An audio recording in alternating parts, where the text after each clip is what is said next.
হেঁচকি বা হিকাপ হলে কি করবেন? 1 মিনিটেই সমাধান, ওষুধ ছাড়া।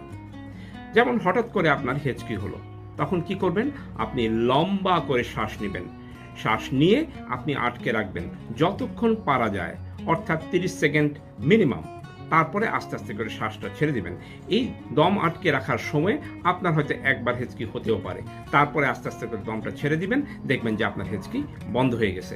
যদি দেখা যায় প্রথমবারে যদি এটা সলিউশন না হয়, এই জিনিসটা, এই প্রসিডিউরটা আপনি আবার রিপিট করবেন, দেখবেন আপনার হেঁচকি সমস্যার সমাধান হয়ে গেছে। যেমন দেখে নিন, এইভাবে লম্বা করে শ্বাস নেবেন,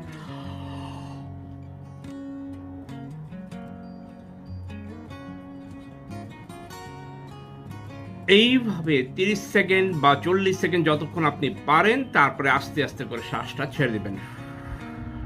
তারপর দেখবেন আপনার হেঁচকি নাই। ধন্যবাদ।